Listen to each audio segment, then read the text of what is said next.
we say the parasite is resistant to a medicine, it means that that parasite is able to survive or grow in the body despite the fact that you have taken the right dose of medicine that is usually given to treat that infection. So that is what we mean by resistance. Okay. So how we assess resistance is usually two ways. One, by getting people who are infected with malaria, giving them the right dose of medicine, making sure they take the medicine, and then monitoring by frequent testing how the parasite is reducing in the bloodstream until they are cured. And then we follow them up for up to a month after that treatment to see whether the parasite comes back or if they get another infection of malaria. Reasons why resistance develops are very many. Because remember, the parasite is a living thing and it's a question of survival. So they will always try to survive and perpetuate, their lineage, as it were. And so this happens with all organisms. It happens with bacteria. It happens also with malaria. What does this mean, though, to the efforts that have already been put in place to fight against malaria? Isn't this a moment that takes you back to maybe ground zero, or doesn't it deteriorate all the efforts that have been put in to fight the epidemic? Resistance to medicines is actually recognized as one of the biggest threats to the progress that has been made in malaria. However, what WHO has done and what countries in the region like Rwanda, Uganda, Kenya, Tanzania, and many countries in the African region are doing is what WHO recommends. We must do regular surveillance. We must keep testing these medicines to see how well they are working. If we find that they are not working well, we must change to a different one. But if we do not check whether they are working well, we will not know until the effects are becoming, taking us back, as you put it, to ground zero. And that is what happened 30 years ago with chloroquine.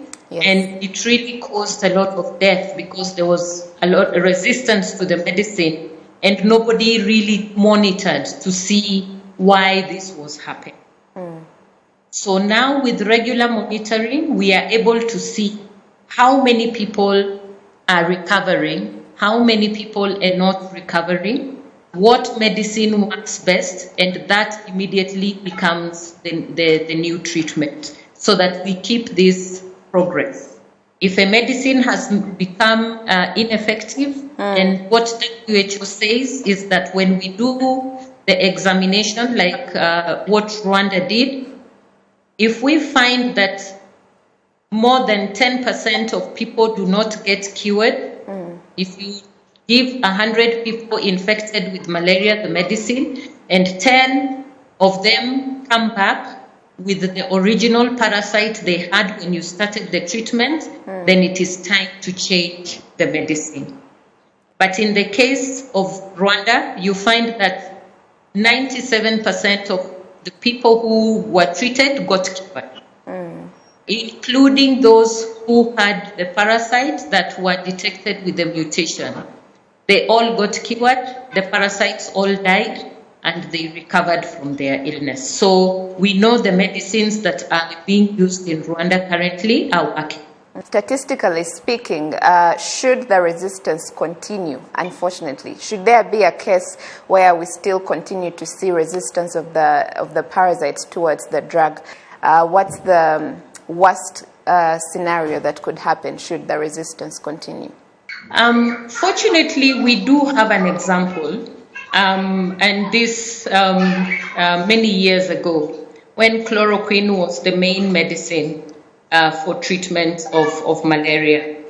And the resistance to chloroquine developed over time, but it was not really detected. And what we found, or what was seen, was that up to 20% of child deaths in the country was due to malaria. It is not a good scenario. And if we see that in Africa, we have significantly reduced the number of deaths. Right now, we are at about 400,000. If we do nothing and people cannot access treatment, which could be similar to the resistance issue, we could double these deaths easily to nearly 800,000 to 1 million on the whole continent in just 1 year. So that is the scenario. Luckily, we do not have to get there. Now we have the tools, we have the medicines, we have appropriate prevention measures, and we cannot allow ourselves to go back to what happened in that era. Yes. But the risk is there, like you put it. It may not just be due to resistance, it could be due to anything, like anything that inhibits people from receiving prevention or treatment in a prompt manner can actually cause this situation to arise. Yes. Absolutely. Thank you so much, Dr. Elizabeth, for your time today and for an insightful conversation.